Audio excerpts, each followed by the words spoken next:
జాతీయవాద జర్నలిజానికి అసలైన వేదిక నేషనలిస్ట్ హబ్ ని సబ్స్క్రైబ్ చేసుకోండి. నోటిఫికేషన్స్ కోసం బెల్ ఐకాన్ పై క్లిక్ చేయండి. బీజేపీ మిషన్ 350+ టార్గెట్ అయితే పెట్టుకుంది. తాజాగా జరిగినటువంటి పరిణామాలతో మనం గతంలో కూడా మాట్లాడుకున్నాం. 320, 330 ప్రాక్టికల్గా ఇప్పుడున్నటువంటి పరిస్థితుల్లో చేరుకుంటే ఒక మంచి రిజల్టే. బట్ 350, 400 అనేది మంచి ఎగ్జాజరేషన్లా కనబడుతుంది అనేది మనం గతంలో మాట్లాడుకున్నాం. తాజాగా జరిగినటువంటి 4-5 రోజుల్లో జరిగినటువంటి ఈ పరిణామాలతో ఈ 350 అనేది సాధ్యం అవుతుందా? లేదండి, నేను దీనికన్నా ముందు కూడా చెప్పాను రాజు గారు, మీకు గుర్తుంటుంది. ఈ మన నేషనల్ స్టబ్లో కాదు, మిగతా ఛానల్ కూడా నేను మాట్లాడి సైంటిఫిక్లీ క్యాల్కులేట్ చేస్తాను. ఏదో వచ్చి మన ఎమోషనల్ గా మాట్లాడడం కాదు. సరే, కరెక్ట్, రామ్ జన్మభూమి, రామ్ మందిర్ ప్రాణ ప్రతిష్టలో ట్రెమెండస్ అమౌంట్ ఆఫ్ వేవ్ ఉంది. కానీ అది బీజేపీ నెక్స్ట్ 3 నెలలు అది మెయింటైన్ చేసుకుంటుందో లేదో అది చూడాల్సింది. చాలా ఇంపార్టెంట్. అది మెయిన్.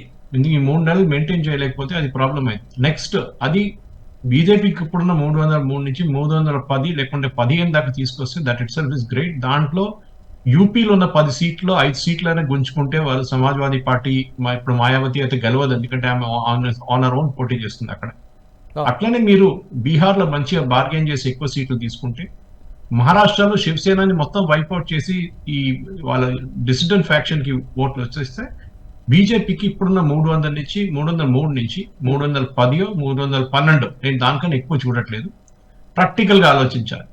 ఏదో మాకు వచ్చేస్తుంది 350 అంటే it is not possible. 310 and 312 is very good result, దాంట్లో డౌట్ ఏం లేదు. ఆన్ దేర్ ఓన్, మర్చిపోకండి, ఇది ఎన్డీఏ కాదు మనం మాట్లాడేది. బీజేపీ ఒక పార్టీ వాళ్ళ ఓన్ దాంతో రెండోసారి అంటే 3 సార్లు ఇప్పుడు దాకా 2024 కలిస్తే 3rd టైం వస్తుంది. ఫస్ట్ టర్మ్ లో just narrow majority, second term లో మంచి మెజారిటీ, 3rd టైమ్ లో మెజారిటీ ఎక్స్పాండ్ చేసుకుంది. ఇది జరిగితే బీజేపీకి చాలు, దీనికన్నా ఎక్కువ అక్కర్లేదు. 2/3 మెజారిటీ రావాలని ఎవరు చెప్పట్లేదు. ఎందుకంటే చాలా మటుకు మైనారిటీ ఓట్ బ్యాంక్స్ ఉన్న సీట్స్ లో, కేరళ లాంటి ప్లేసెస్ లో, తమిళనాడు లాంటి ద్రవిడియన్ పాలిటిక్స్ లో, అది కాకుండా ఆంధ్రాలో ఆలోచించండి. ఆంధ్రాలో బీజేపీ లీడర్, అంటే తెలంగాణలో లీడర్ మీద లీడర్లు ఉన్నారు బీజేపీకి. ఆంధ్ర అసలు లీడర్లే లేవు. వెంకయ్య గారు ఉన్నప్పటి నుంచి హీ మేడ్ ష్యూర్ ఆంధ్రాలో ఒక లీడర్ కూడా పైకి రాకూడదని. బీజేపీకి అదే ఒక శాపంగా మారింది అక్కడ.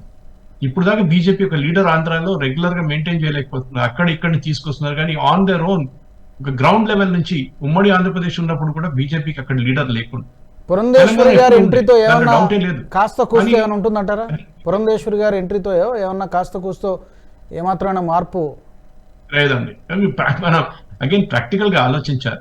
ఒక లీడర్ వచ్చి మీకు ఓట్లు తెచ్చుకుంటాడంటే అది కాదు. అన్నామలై చూడండి ఎట్లా కష్టపడుతున్నాడు. అవి seeing something similar in Andhra? లేదు. ఫస్ట్ ఆఫ్ ఆల్ ఆంధ్రాలో ఒక సెంటిమెంట్ ఉంది ఏంటంటే బీజేపీ వాళ్ళు మాకు స్పెషల్ కేటగిరీ స్టేటస్ ఇవ్వలేదని. అక్కడున్న లీడర్లు కానివ్వండి, మిగతా లీడర్లు ఎక్స్ప్లెయిన్ చేయలేకపోతున్నారు. ఈ స్పెషల్ కేటగిరీ స్టేటస్ అనేది లేదు, ఇప్పుడు తీసేశారు. ఈవెన్ నార్త్ ఈస్టర్న్ స్టేట్స్ కూడా లేదు. అది స్పెషల్ కేటగిరీ స్టేటస్ ఇచ్చారు ఆంధ్రాకి, ఎడ్యుకేషన్ అండ్ హెల్త్ కి. ఆ తెలంగాణకేమో ఎడ్యుకేషన్ ఇచ్చారు, స్పెషల్ కేటగిరీ స్టేటస్. కానీ స్పెషల్ కేటగిరీ స్టేటస్ రావడం అది ఆ రోజు చెప్పిందే తప్పు. దానికి ఇంటర్నేషనల్ బార్డర్ ఉండాలి, ట్రైబల్ స్టేట్ ఉండాలి, economically it must be very backward state, ఇట్లాంటి కండిషన్స్ ఉంది స్పెషల్. కానీ అది ఎక్స్ప్లెయిన్ చేయలేకపోతున్నా. కానీ ఎక్స్ప్లెయిన్ చేస్తే కూడా ఆంధ్రాలో ఉన్న వాళ్ళ పాపులేషన్ ఏమనుకుంటారు, మమ్మల్ని మీరు అందరూ దోచుకుపోయారు, మొత్తం హైదరాబాద్ మీద పెట్టేసుకున్నారు, దాంతో మాకేం రాలేదు.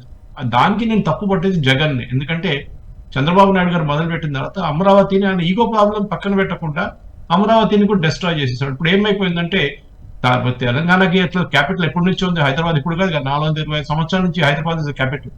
అది కాకుండా ఆంధ్ర వైపు డెవలప్మెంట్ జరగలేదు, అక్కడ జరగాల్సిన డెవలప్మెంట్ జరగలేదు. అక్కడ జరిగేది క్యాస్ట్ పాలిటిక్స్ ఎక్కువ, దాంతో బీజేపీకి అక్కడ బెనిఫిట్ కూడా లేదు.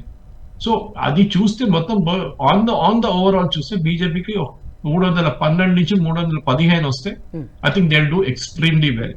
దాంట్లో చాలా మంది క్యాండిడేట్స్ రీప్లేస్ చేయాల్సి వస్తుంది. ఈ వీడియో మీకు నచ్చినట్టయితే లైక్ చేయండి, 10 మందికి షేర్ చేయండి. అలాగే కామెంట్ల రూపంలో మీ అభిప్రాయాలను మాతో పంచుకోండి. Nationalist hub group of channels ను సబ్స్క్రైబ్ చేసుకుని తెలుగునాట జాతీయవాద జర్నలిజాన్ని ప్రోత్సహించండి. ఈ వీడియో కింద ఉన్న బెల్ ఐకాన్ పై క్లిక్ చేయడం మర్చిపోవద్దు.